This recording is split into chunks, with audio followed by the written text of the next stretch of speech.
My name is Warren Mabee, and I'm going to start off by telling you a little bit about how I got into studies around energy, because I'm actually a forester who, through a lot of devious turns and twists, ended up studying energy systems. And I started really just by looking at bioenergy. I was really interested in the bioenergy piece of the forest industry. We do a lot of energy conversion in the sector.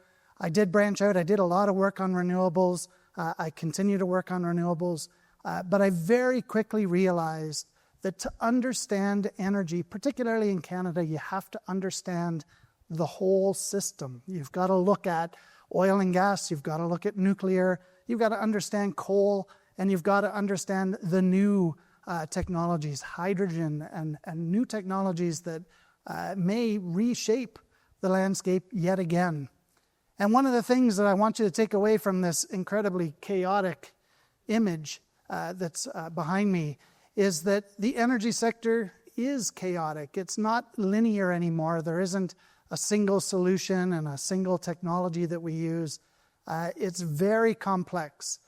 I think there are people in this room that have a very good sense of that and a very good understanding, but a lot of Canadians do not. And they do not appreciate just how complex the system is that delivers power to their light sockets or to their cars or to their buildings. Now, one of the things that makes energy complex is that our needs are constantly changing. And, I'm going to pull out my phone here. If I wanted to, I could go on this phone, I could start to talk to servers all around the world. I could have it draw pictures of cats with hats on and all sorts of fantastic things.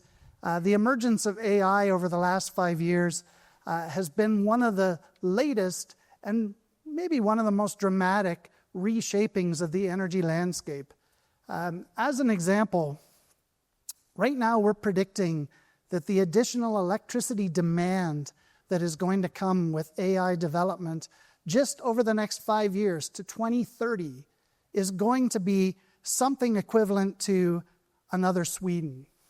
So we're going to add another Sweden to the global energy demand, and that's at the low end of the projections. It could be another Germany. And these sound like big numbers. Now remember, Sweden actually isn't all that big in the global sense. We're not talking about another China. We're not talking about another India. But this is significant gains, particularly for electricity. And I say that particularly for electricity because if you look at the Canadian energy system, over the last 2 decades, our demand for electricity has basically stayed flat. Like, we've changed our electricity grid, but we haven't really seen big increases. That's all likely to change as new technologies come online. And AI is just sort of the flashiest of these technologies. Think about electric vehicles. More and more people are driving plug-in hybrids. They're driving pure electric vehicles. They may not drive them all the time, and they may still utilize gasoline in their daily or weekly activities. They may use diesel fuels. But more and more people are depending on electricity to move them. And that is starting to reshape that energy landscape in a really fundamental fashion. And while it's fast here in Canada, like the uptake of electric vehicles has actually been very fast over the last few years, it's much, much faster in places like China and places like India, where the number of electric vehicles is way outstripping the uptake of traditional internal combustion style engines. And I could talk about other new technologies, heat pumps. A few years ago, I had a student, I co-supervised a student who looked at heat pumps, and the conclusion of the thesis was that heat pumps were just about there, but not quite. That you really shouldn't invest in them just yet because you're going to have a backup system and you're going to have to do a whole lot of extra work. It's going to be expensive. Just in the last decade, that has dramatically changed. If you go across the southern parts of Canada, heat pumps can be very effective, and they can actually work really well with that climate.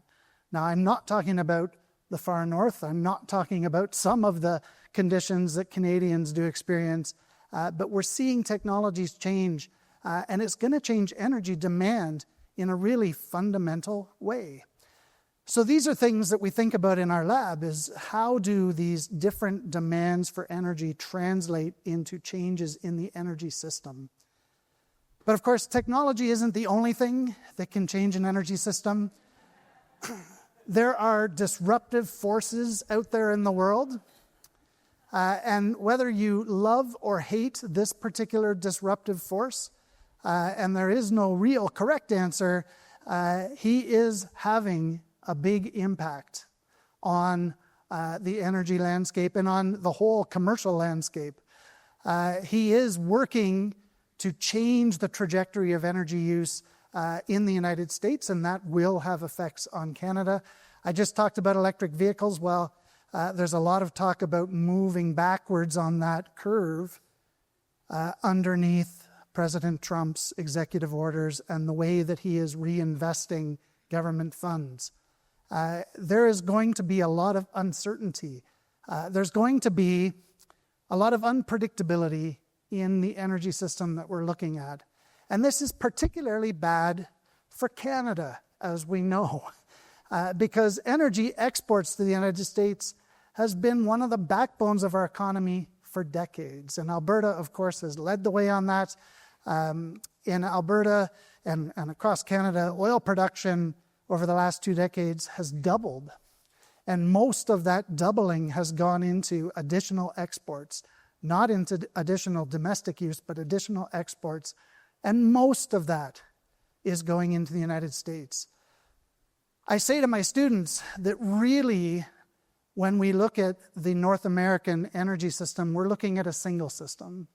We're not looking at a Canadian system and an American system. We're looking at a single system. And, there may be people here that work in the industry, and I'd be very curious to hear your views, later. But I hear all the time that it really is an integrated system. And what is happening now is making us reconsider the value of that. Nobody really knows, is this a 4-year interregnum, a break in normal relations, or is this a reset? Is this going to be something different? But we've got to be planning for it either way.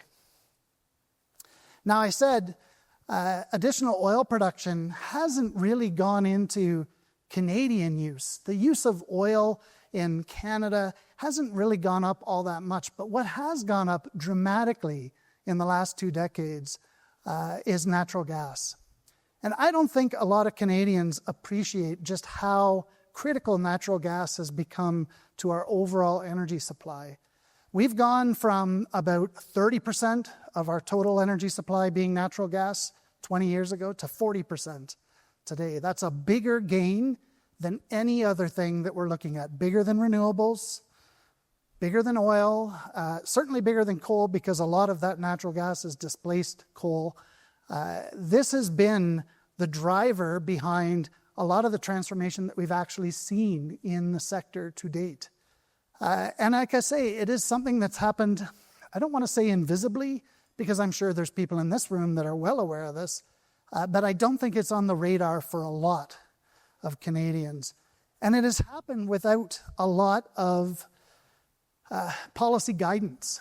The guidance that we've had in Canada as we've gone forward with policy has really steered clear of trying to plot a course for energy. In fact, the last version of the Liberal government that we had really used climate policy as a proxy for energy policy, right? Put together carbon taxes or carbon pricing, clean fuel standards, other policies that were used to sort of reshape the energy sector without the trouble of actually saying where they wanted the sector to go. And to an extent that can work, but I think that the place where it starts to fall apart is when some of those policies outlive their usefulness. And I think we've seen that with the carbon pricing, consumer carbon pricing, which has now been cut to zero and will be removed as Parliament sits and they pass the laws that are necessary in order to do that. Again, we're seeing a lot of shifts in the policy landscape, and it creates an uncertain environment for industry moving forward.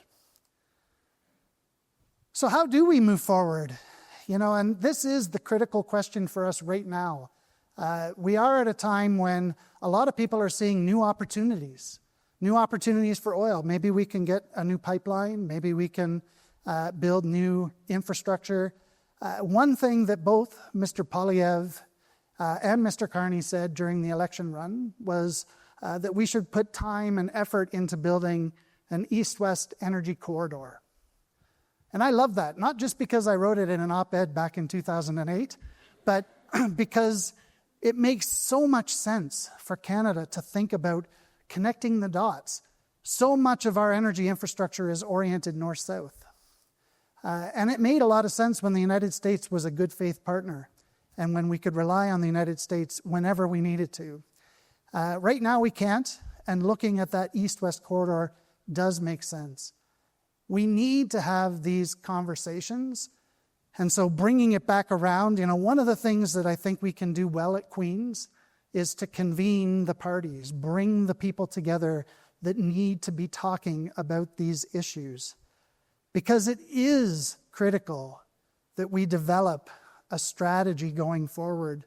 And I'm not talking about a resurgence of the old National Energy Program or something like that. We need something that is forward-looking. We need something where stakeholders and rights holders are being consulted and are taking part. But we need a place to talk about where we want to go with energy in the future. And that is a place that I think Queen's is, and I'm really privileged to be part of that. And I'm going to stop my talk here. So thank you very much for your attention. Looking forward to conversations.